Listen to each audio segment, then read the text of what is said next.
अगर मैंने यहाँ पे लिखा पब्लिक स्टैटिक, ऐसे ही लिखते हैं ना, वॉइड मेन, ठीक है, और फिर लगाते हैं कर्ली ब्रेसेस। तो यहाँ पर ये वाला जो पार्ट है, first line, this is your header, इसे हम बोलते हैं हेडर या फिर prototype,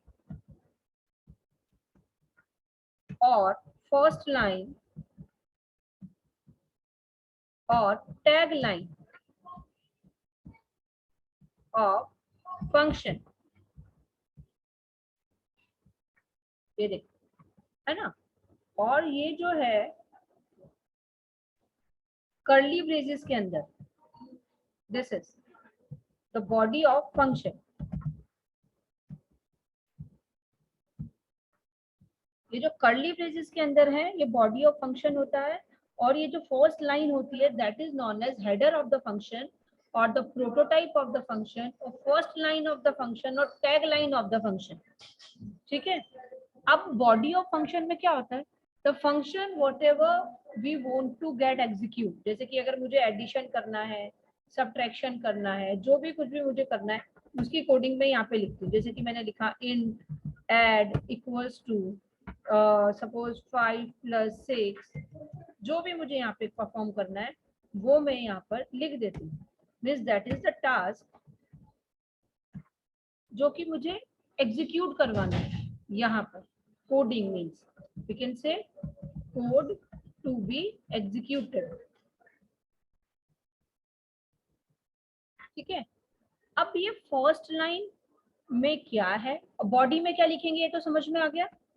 whatever task you want to perform by the function, मतलब कि फंक्शन के एग्जीक्यूट होने पे जो होना चाहिए, जो एग्जीक्यूट होना चाहिए, फंक्शन के कॉल करने पर जो स्टेटमेंट्स एग्जीक्यूट होनी चाहिए, जो टास्क परफॉर्म होना चाहिए, that statements you are going to code in this curly braces, this is known as body of the function.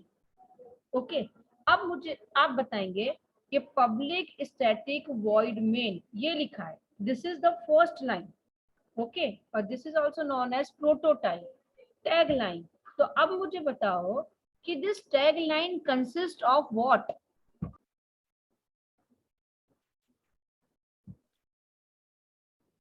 पे attention here everyone, in this first line this is a tag line, or we can say it is a prototype. So what we have mentioned, firstly it is the public, this is the keyword public।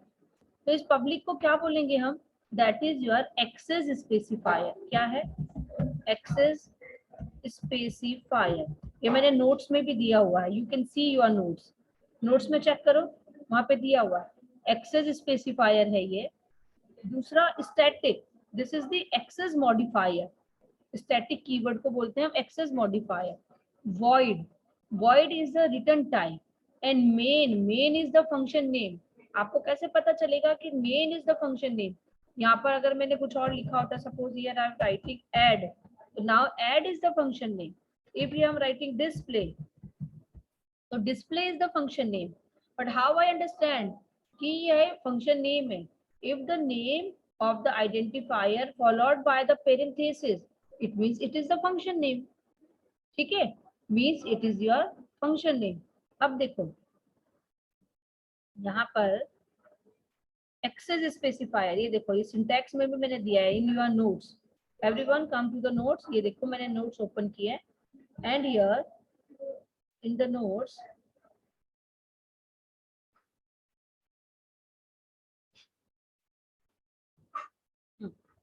syntax of the function means how you will declare the function, access specifier, static keyword, then return type, then function name, and then list of the formal parameters। means here you are going to write down the formal parameters, ये अभी बताती हूँ। अब access specifier क्या होता है, it determine the accessibility, means here you can write public, protected, private or default, है ना। by default function access specifier is public, अगर आपने कुछ भी मेंशन नहीं किया तो it means this is the access specifier, means that function can be access publicly. Publicly means everywhere in the class you can access it, और everywhere means out of this class, किसी दूसरी class के भी बाहर आप उसको access कर सकते हैं. ठीक है. स्टैटिक का मतलब to call this function there is no need to make any object, means without making any object you can you can call this function. Return type मतलब फंक्शन may और may not return the value. हमने जैसे कि 2 + 2 4 अगर हमने display नहीं कराया तो हम फंक्शन से वैल्यू रिटर्न भी करवा सकते हैं. तो if function is not returning the value then we will write void. Okay. And if function is returning the value, तो कौन से डेटा टाइप की वैल्यू रिटर्न कर रहा है वो हमें लिखना पड़ता है. देन द फंक्शन नेम हम लिखते हैं. Then the formal parameters. Formal parameter means function के बीच में, जैसे मेथड कॉल में हम पब्लिक स्टैटिक वॉइड मेन में इंट ए इंट बी लिख देते हैं. ठीक है. तो वो होता है. अब देखो, तो ये सब हम फंक्शन की फर्स्ट लाइन में लिखते हैं, मीन्स हेडर में, और we can see it is the prototype. अब देखो एग्जाम में कैसे आता है, क्वेश्चन आता है एग्जाम में that right the prototype of the function, है ना. अभी देखो मैंने ये एग्जांपल में क्या दिखा है, ध्यान से देखो इधर, int a int add int a b. तो अब यहाँ पे एड क्या है, this is add is your function name. ठीक है. Add is what, function name. int is what, देखो void की जगह पे मैंने int लिखा है, means int is the data type, means this function is going to return the value. okay. then यहाँ पे हमने लिखा है, ये देखो int a and int b. these int a and int b are the formal parameters. ठीक है. इनको बोलते हैं, जो पैरेंथेसिस के अंदर हम जो डेटा टाइप के साथ वेरिएबल नेम लिखते हैं, these variable names are the formal parameters. ठीक है. और ये पूरी की पूरी line is known as header of the function or the prototype of the function. ठीक है. देन फिर कर्ली ब्रेसेस के अंदर हम जो भी लिखते हैं वो है बॉडी ऑफ द फंक्शन. ठीक है. तो इस तरीके से फंक्शन के दो पार्ट हुए, एक तो header means tagline of the function, then the body of the function. ठीक है. अब देखो, अब क्वेश्चन किस तरीके से आता है. क्वेश्चन ऐसे आता है, everyone pay attention, you have to give the answer. Write the prototype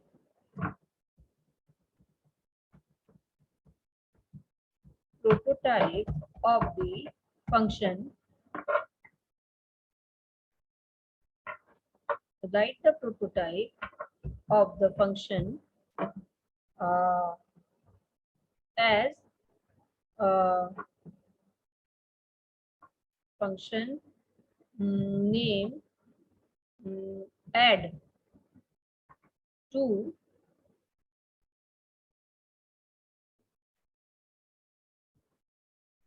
having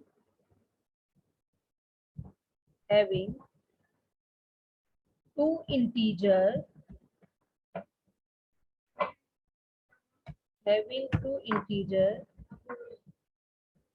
parameters and doesn't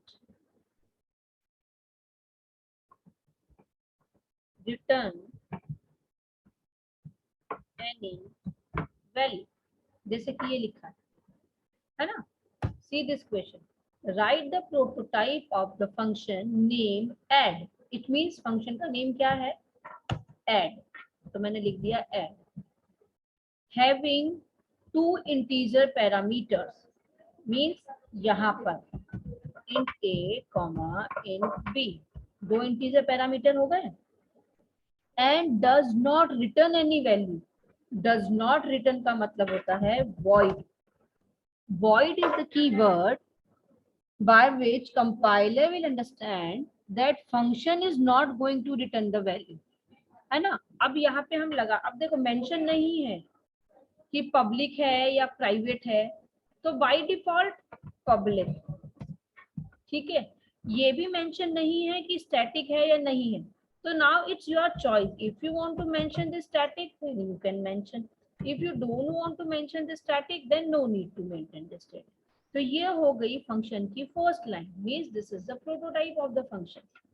ठीक है, public void add int a int B. अब इंट ए क्यों लिखा, बिकॉज यहाँ पे मेंशन था, देखो 2 इंटीजर पैरामीटर्स, तो मतलब कितने इंटीजर के पैरामीटर है, 2, तो कोई भी 2 वेरिएबल इंटीजर के, पर कॉमा के साथ सेपरेट करके। फंक्शन का नेम क्या दिया हुआ है क्वेश्चन में, ऐड, तो हम यहाँ पे लिखेंगे ऐड। ठीक है, and does not return any value. Does not return any value का मतलब होता है कि this function is not going to return any value. So how the compiler will understand, by using this void keyword. So what is the use of the void? Void is the keyword used to indicate that function does not return any value.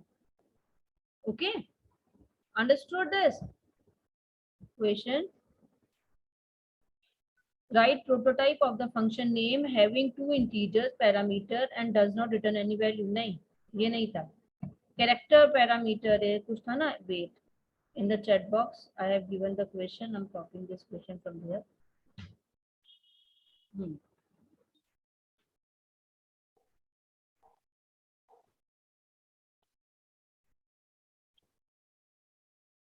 इतने देर में तो लिख ही देगा। Yes, write the prototype of the function name join. तो function का name क्या है यहाँ पर, join। ठीक है, तो ये लिखा मैंने join, देखो इस तरीके से काम करो। Okay, join is the function name. Then अभी मैंने क्या बोला यहाँ पर, 2 पैरामीटर्स, मीन्स एक इंट a कॉमा कैरेक्टर का एक और, तो केयर बी या केयर सी एच। ठीक है, अब क्या मिस्टेक कर रहे हो आप, यहाँ पे केयर को ऐसे सिंगल कोट में डाल रहे, no it's not required. Single quote में क्या आता है, लिटरल्स, कांस्टेंट वैल्यू, और यहाँ पे हम क्या लिख रहे हैं, वेरिएबल। वेरिएबल कभी भी किसी कोड में नहीं आता।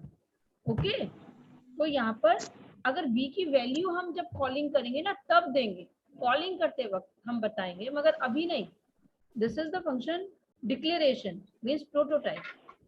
देन अब ये does not return the value means यहाँ पे वॉइड, और यहाँ पर लिख देंगे पब्लिक, दैट इज ओनली। ठीक है, मिस्टेक समझ में आई कि कहाँ पे मिस्टेक हुई? In the chat box I am sending it, take this everyone.